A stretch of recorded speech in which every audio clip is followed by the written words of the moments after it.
t'aime, Bruxelles, je t'aime. Tu m'avais manqué, Bruxelles, je t'aime, Bruxelles, je t'aime. T'es ma préférée, Bruxelles, je t'aime, Bruxelles, je t'aime. Hello and welcome to Brussels, my love, our weekly talk show from the heart of Europe. Here we discuss what moves Europe for better or for worse. I'm Stefan Grobe. Thank you for joining us. Coming up this week, it was a lackluster victory for Ursula von der Leyen in the European Parliament.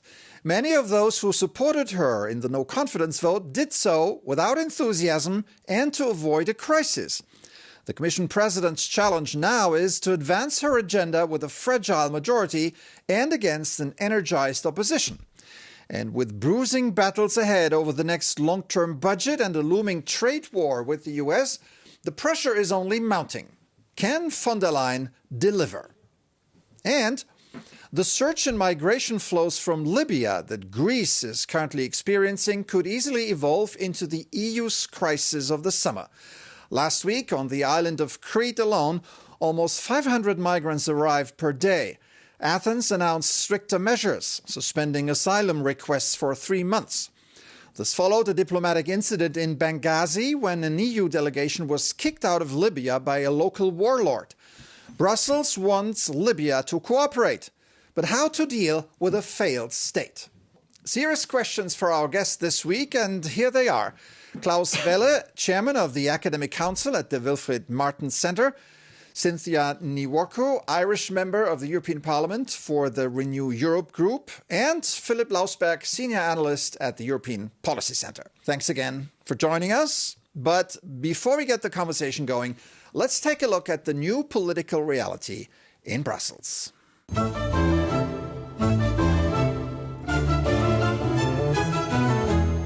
On the surface, it was a good day for Ursula von der Leyen.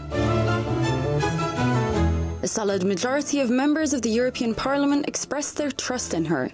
To achieve this result, however, the German Christian Democrat had to extend considerable political capital to buy concessions from the Socialists and Democrats to keep them on board. It worked this time. But her centre-left allies made it clear that from now on, they expect her to stick to agreed policies, for example on climate. A policy that has put von der Leyen increasingly at odds with her own EPP, led by her nemesis Manfred Weber. Brussels watchers predict lively discussions on the fate of the 2040 emissions targets, as well as laborious budget negotiations in the months to come. The question is, how messy will it get? All right, let's take it up right away. How messy will it get, Cynthia? I want to start with you. And can Ursula von der Leyen right the ship again? By the way, did you vote for her? I voted against the motion of censure, which was against her and obviously against her College of Commissioners. I did so for very good reason because I do not support any of the far right with regards to their attempt to topple the Commission, not just Ursula von der Leyen at this really crucial, important time. We've got a physical war going on one side of Europe, illegal invasion, thanks to the illegal invasion of Putin into Ukraine. We've got a tariff war going on the other side, and we've got challenges like climate. We have got the CAP budget, which is under scrutiny this week, and we've got farmers marching in Brussels this week, and we have obviously migration, which we're going to talk about. Right. So she is weakened. You asked me the question. Yes, she is weakened, but she's made of tough stuff. Mm-hmm. And perhaps my colleague here, Klaus, on my left-hand side, can talk about her more, I suppose, closely. I had a meeting with her yesterday, along with the other Fianna Fáil MEPs from Renew Europe, and we wanted to meet her to voice her concern about Gaza and to explain to her why we support her on this occasion. So there is a whole bucket list of issues. Yes. Klaus, the initial question is, how messy will it get? I mean, we've heard about the topics. And is she weakened? I mean, you can argue that the others don't have any options, right? I mean, first we should have a look at the result. And when you look at the screen of the result, where you see the individuals voting, you can see that the votes for censure were completely isolated on the very right, partly on the extreme right. So the coalition did hold easily 360 votes. So I think that was normal. I mean, the right and the extreme right, I think, looked for some media opportunity. They got it. They've already announced they will do it again. It's very easy to ask for such a no-confidence vote. You only need 10% of the members of European Parliament.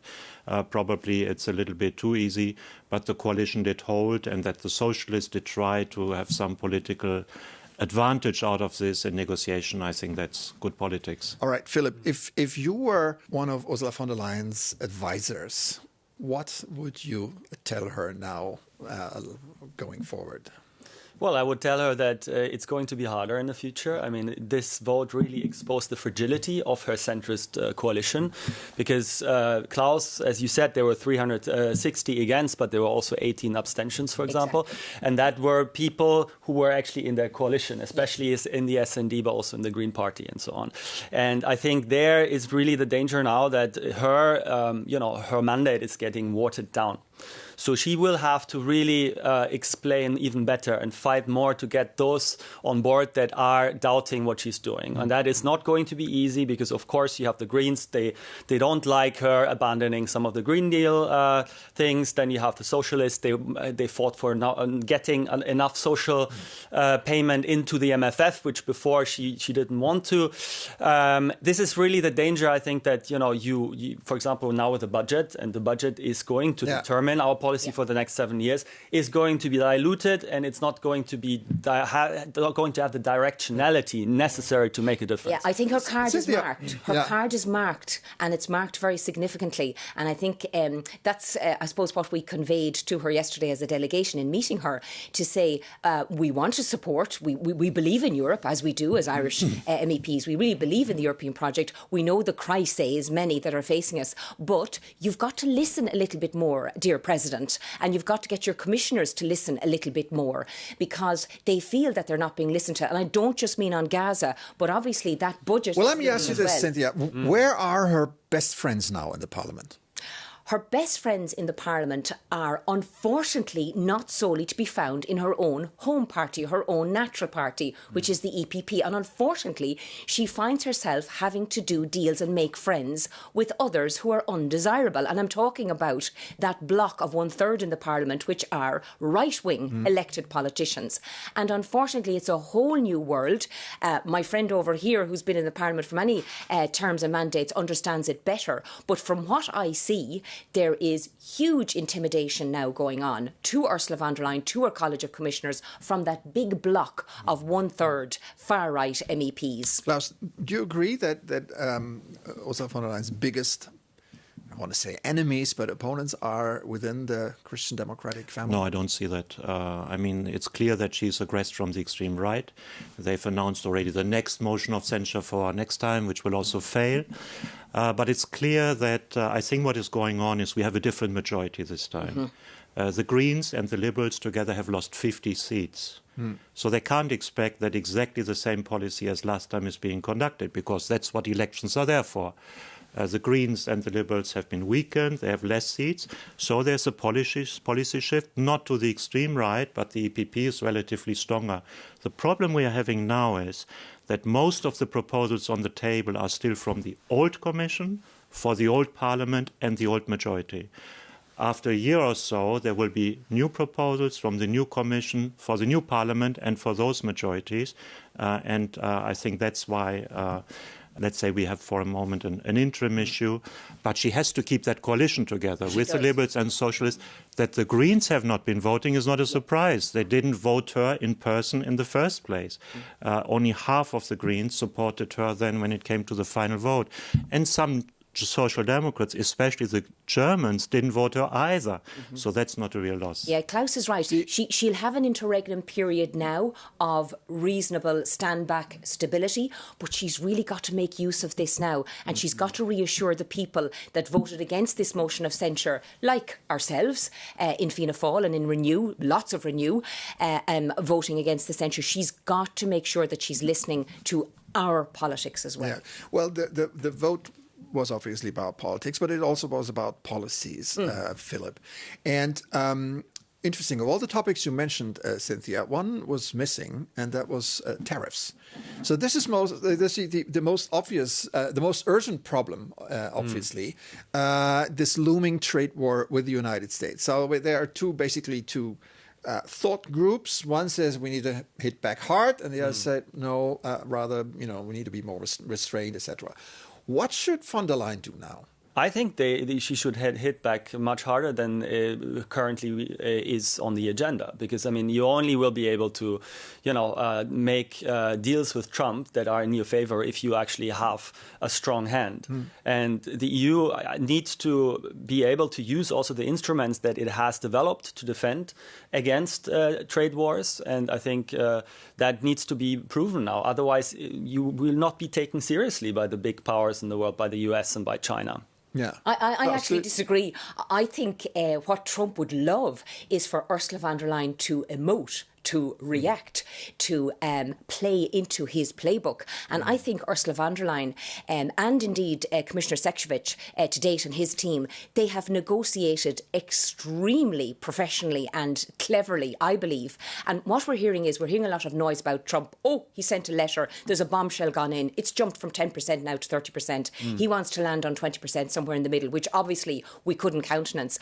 But we're forgetting about the amount of work that has been done over the last number of months since negotiations began with the real team behind Trump. Trump is just the noise. But he's the one who takes the decision, the final decision. Yes, but he also chickens.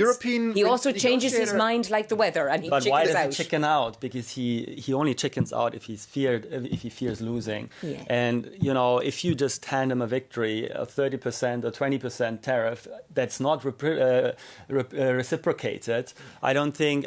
He can sell that as a brilliant victory, and he's going to continue with that policy as he has done before, and it will be at our detriment. Yeah, I think Europe will give him a present. They will give him a victory. It will be dressed up as a victory. He'll be able to sell it. I am hopeful. I am still hopeful, but there's an awful lot at stake, and particularly Klaus, for Germany and Ireland, who export so much. Are you hopeful as well? Yeah. Look, I think it's clear. I think they will impose 10% tariffs on everybody around the world for one simple reason: they need the money. The deficit in the federal budget is 1/4 of the budget, 7% of GDP, and now they are lowering taxation. So they need this income, which is estimated at about 600 billion. So I think that is going to happen. I have trust in Commissioner Šefčovič. He was very successful, I think, in the Brexit. In Brexit in the second round. So he's very experienced. And let's not forget, and there I'm a bit more with you, Trump is very good in announcing stuff for the 1st of August. He's announcing stuff to Putin in 50 days from now. So I think the negotiators will have a good view at it. But one thing is for sure, if the outcome is unsatisfactory, then we have to hit back hard, because otherwise there's no respect. We're ready on to that. hit back hard. Negotiations have to be made until the very last. Yeah. That's for sure. Let's talk about the EU budget. This week, the Commission presented its proposals. What are the main challenges? The main challenges are for farmers. I'm back again onto the farmers, because they're marching this week in Brussels. The CAP budget has not, it would appear, according to the Commission, they're about to unveil it, it has not been ring-fenced, it has not been secured, it is not going to be managed and paid out in the previous fashion that has been done for decades. This is going to seriously disrupt our food producers, and that means our food security, and I'm deeply concerned about that, and I will be agitating and advocating against the proposal of the Commission, as is forecast, with regards to not 30% reduction for farmers around Europe. This will not work. This will not secure our food. We want to learn more about the politics of the budget negotiations. We spoke to Alexei Jones at the European Centre for Development Policy Management in Maastricht. He's an expert in international and European law and development. Here's what he told us. Take a listen. The MFF is all about compromise and concessions, not just about numbers, but also about priorities, structure. There is indeed at the moment a broad consensus on investing in defense, so the MFF will clearly be focused on that, but there are also other priorities. Traditionally, you have member states that are very attached to cohesion or agriculture funds, which traditionally have been the two biggest spending areas of the EU budget. So it's very likely that these battles will continue to be fought. And in that context, I think one risk is that cuts at the last minute will be made in those areas with the least defenders. And I think external action traditionally has been an area where easy cuts have been made. And I think that would be a strategic mistake this time around. Right. Philip, is that a realistic assessment of what's going to happen in, the next 2 years? Well, I think it's going to be a foul compromise that's going to come out, because what is actually needed is not a compromise, but some very strong, policies and a lot of investment in areas where the European Union has been falling behind. So that's mainly in competitiveness, but also when it comes to economic security, supply chain security. Look at Trump and his tariffs. If we want to become more independent from that, if you also want to become more independent of energy resources from authoritarian states like Russia, you need to invest, and that is in clean tech, in clean energy infrastructure, but also in the high tech like AI and quantum and so on. And for that, you need a lot of cash that needs to be directed in a smart way, not just cashing out money to companies, but do that through, InvestEU has been quite successful with that. And actually, our think tank, we have proposed 9 recommendations how to do this in this paper that came out last week. But it's very much about leveraging the money of the MFF in a way that gives it enough bang for the buck, that really, push forward. Keywords here are innovation, investment, competitiveness, defense, and surrounding areas. So what about climate?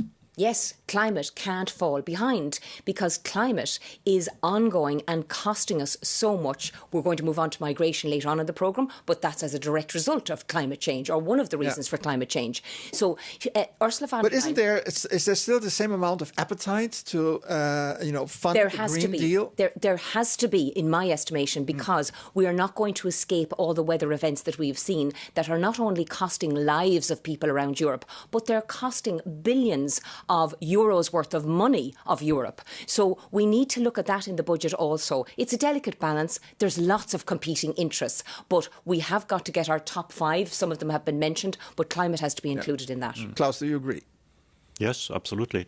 But I think we have to put things a bit in proportion. We will again have a debate that it can only be 1% and not 1.1% of GDP. At the same time, a couple of weeks ago, we see NATO go from 2% to 5%, as if this is nothing. And I believe with 1% plus always new responsibilities, it's very difficult for the European Union to manage.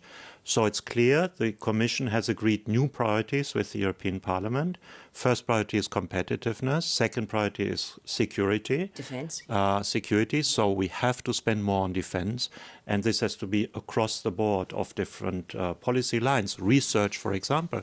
We need to invest money into startups also in the defence area. But to do everything with 1%, I think will be very difficult and will lead to very, very difficult negotiations. And I fear that the member states, again, like the last 2 times, which I could observe very closely, will run the clock down and then confront us with unsatisfactory The Commission also outcome. wants sort of EU taxes, although it's not really what it's called, but this is what it is, basically.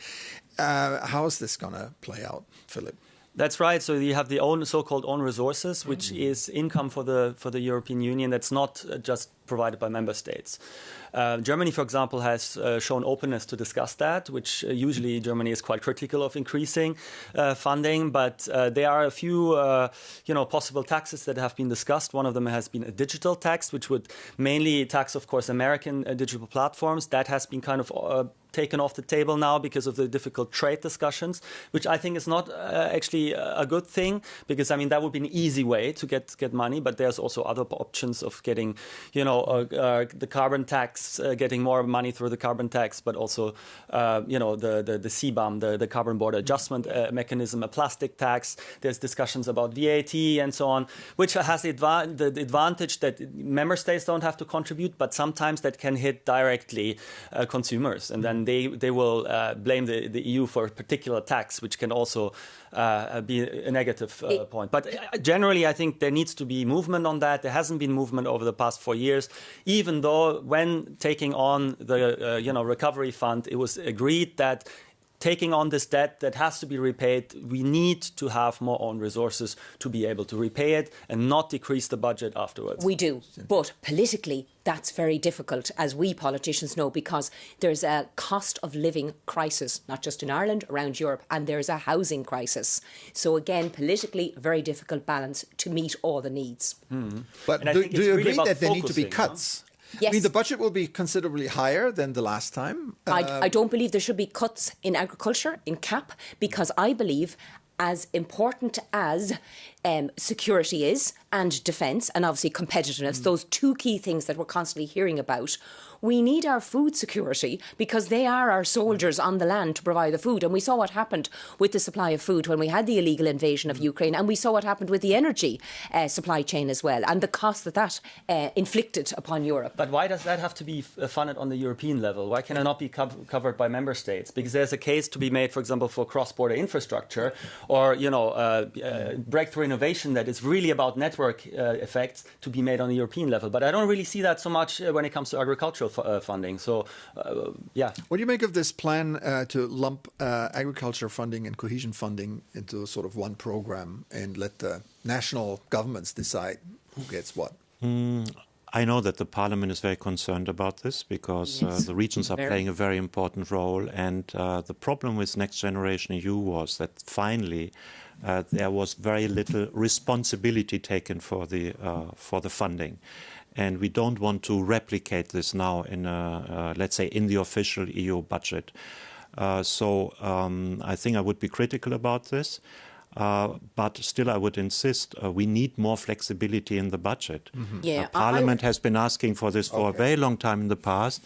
Member states didn't agree to this, but finally they had to because things are happening, like, for example, the war in Ukraine. That was Klaus Welle's famous last word, flexibility. Thank you very much for this first round. We'll now take a short break. And then, escape from Libya. A surge in migration sets off alarm bells in Athens and Brussels. Don't go anywhere.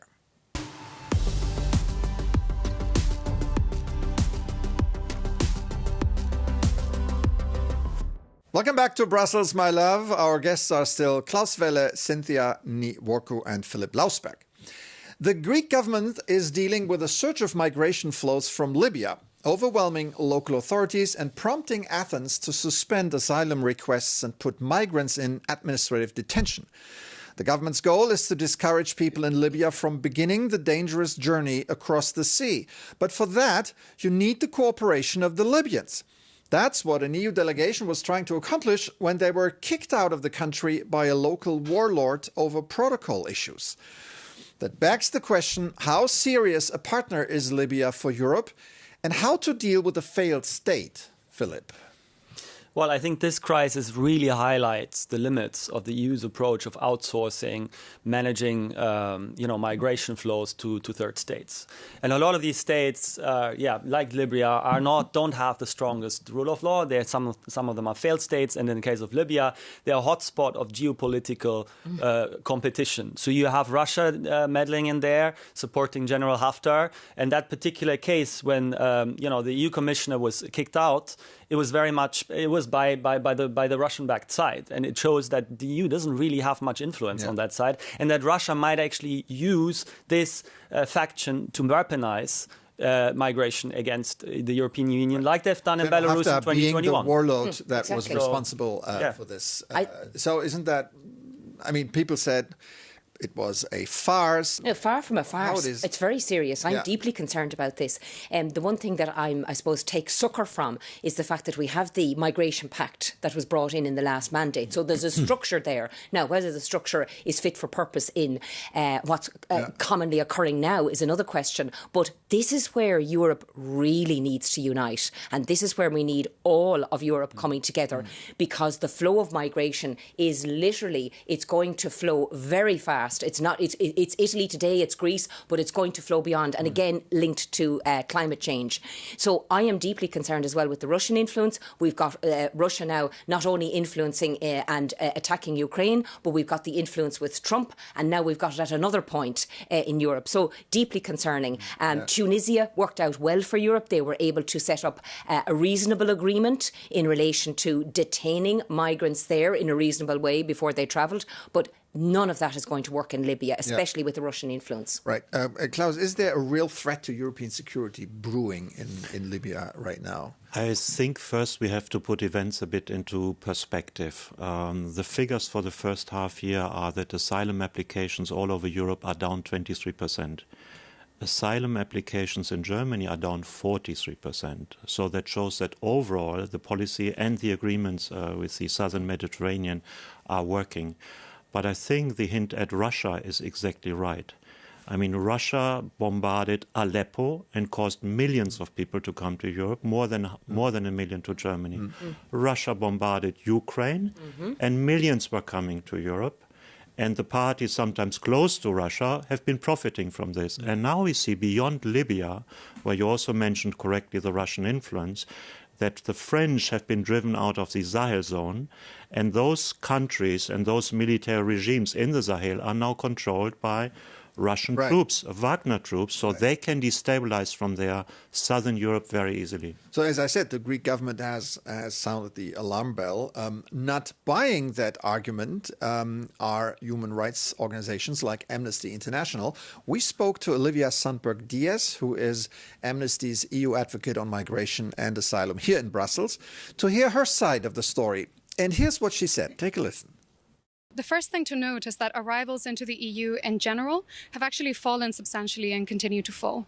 The number of arrivals into the EU has been falling steadily for the last 3 years, and we're nowhere near the levels that we saw in 2015, for example. So speaking of it as a crisis is misleading or even dangerous, I would say. Given how manageable arrivals are and the fact that they have been falling, it's ludicrous for states such as Greece to suggest that they're so unprepared or so unable to deal with punctual increases in arrivals that they need to violate international law. The suspension of asylum clearly violates international law. The suspension of protection from non-refoulement clearly violates international and EU law, and it's ludicrous for them to suggest that those measures are necessary. So if the Greek action is ludicrous, why are they doing that then? I don't advocate for suspension of any breach of the rules and the regulations that are in the pact, but what I do advocate for is for a much more efficient system, and that's what we've seen, a gear up, a gear change, a gear shift in Ireland in that regard, but it's within the rule of law. It's within the rules, and we do need to see more streamlined procedures with regards to migration. That doesn't take away from the danger, and I do believe it is a danger, albeit the numbers are falling and so forth, but this is a particular dangerous hotspot because of the Russian influence. But I think we need to streamline the process now and keep tweaking that pact to make sure that it's fit for purpose based on the increased flow.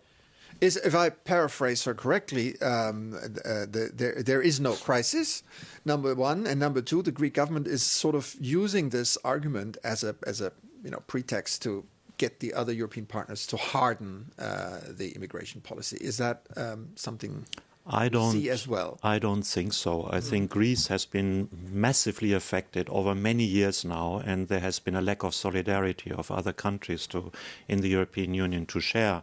Let's say, and to grant possibility to, let's say, to resettle. But it's clear we need to have a more restrictive migration policy. We also need it because this is the main driver of the extreme right, which poses a problem and a danger to our democracy, and we shouldn't go there. I agree with you. I think it's crucial that one has a consistent policy on migration that is, conform with the rule of law, but it's also firm, and that's something that will be crucial, as you say, for political stability. I think when it comes to Libya, it's also crucial that the European Union or member states, align on a common position, because that has not been the case with respect to Libya. France being more on the Haftar side, whereas Italy, Spain, I think Greece and Malta, for example, have been supporting more the Tripoli government. So if you don't have a common line, it's going to be very hard to have a consistent policy. All right. Final word from Cynthia. Very short. my position is we need to ensure that people are treated fairly but firmly, exactly as was said by the speakers. And I do not believe that Greece are using this as an excuse to breach in any way. I do believe that they're at a pinch point, and they have been for some time. And again, Europe does need to come together on this. We can only deal with this problem collectively together. Thank you very much. We've come to the end of our second round. As always, the latest on migration and the situation in the Eastern Mediterranean in our news on the various Euronews platforms. For now, many thanks to our guests and to our viewers at home. Stay with us.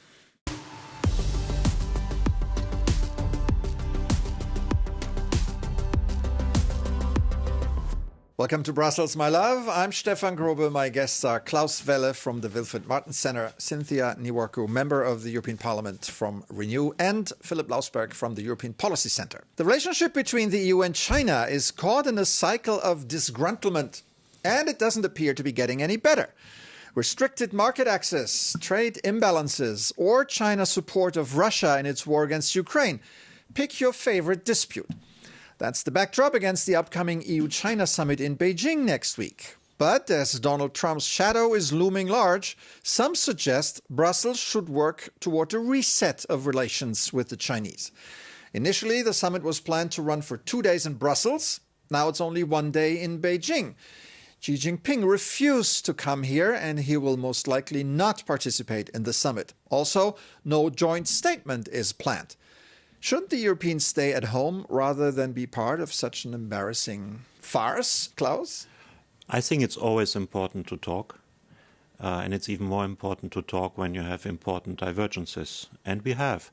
When you look at the development of China from 1945 to 2000 under communist rule, basically no progress on the economy. They were 130th in the world in the economy, and they have rapidly developed since they were admitted to the World Trade Organization.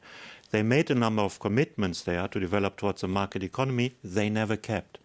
And that's why we have a problem now. And the second problem is that Xi Jinping and Vladimir Putin I think they've met 43 times, if I remember that correctly. So if they would stop backing Vladimir Putin up, we could end the war in Europe. And I think that needs to be said, and therefore it's useful to go there. What needs to be done to change this, Cynthia? Years of frustration and skepticism in Europe. So why bother? Oh, very important to bother. For exactly the same point, and I endorse fully what was said by Klaus there, because the close relationship with Putin and talk is always very useful. And I don't see it as a fiasco. I don't see it as a farce for Ursula von der Leyen, the President of the Commission, to go even for 1 day, and even if Xi Jinping is not attending. I think it's really important. I think it's more a tit for tat going on in the background. I think this will be a clearing of the air, perhaps. And I think there should be some positive talk and dialogue, notwithstanding the trade history and the trade history that we couldn't be proud of and we couldn't stand over in Europe here. But I think there should be more positive talk about climate change, because we do know that China are still firmly committed to the Paris Agreement, the Paris Accord. So let's look for alliances and allegiances and where we can we can build up. Yes, of course, we've had, unfortunately, too much trust in China. We've allowed them to flood the European market.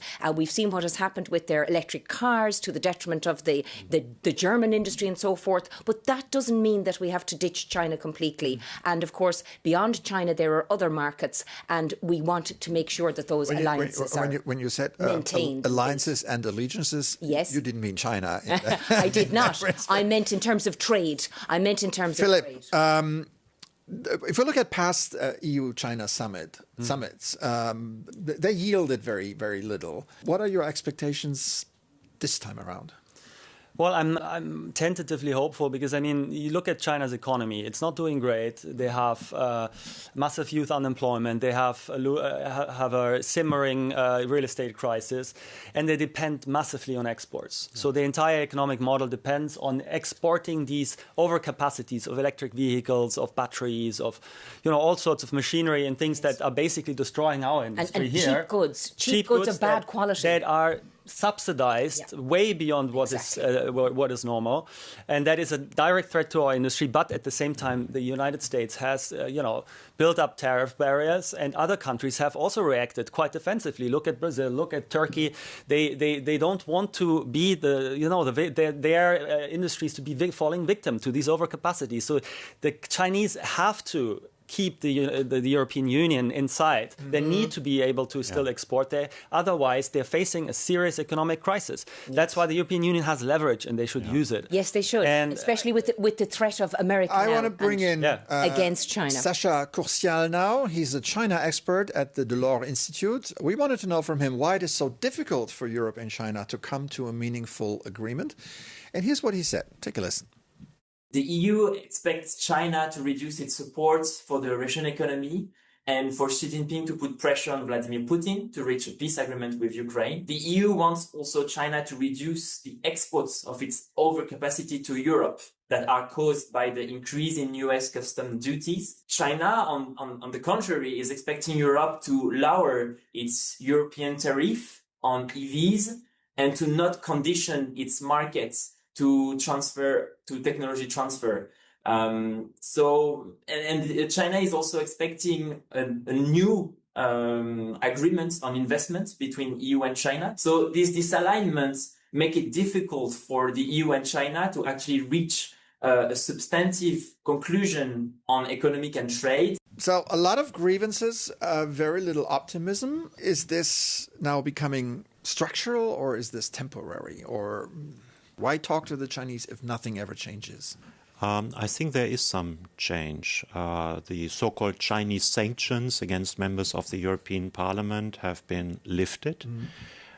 China made a big miscalculation when they imposed those sanctions because Parliament immediately decided to no longer ratify the investment agreement. I was in the meeting, was an issue of 5 minutes because this is a free Parliament and we are not going to be imposed. So they lifted this. They've recently decided to give free visas, 30-day visas for Europeans.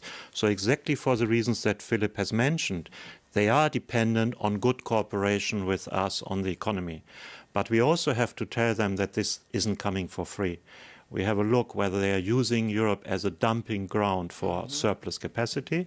And secondly, they need to change course on Ukraine. They need to stop supporting Vladimir Putin. In all this debate, something we barely, if ever, hear is human rights. Is that still an issue, or is this put on the back burner? Oh, absolutely. Well, it would never be put on the back burner by my group, Renew Europe, in Parliament, and I don't believe the Commission should or would.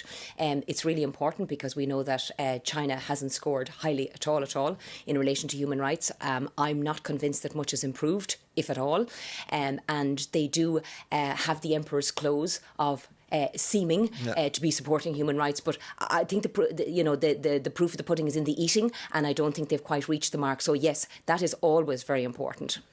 All right, wonderful closing words. We've reached the end of Brussels, my love. Thank you to our panel and to our viewers at home. If you want to continue the conversation on any topic, write to brusselsmylove@euronews.com or come to us on social media.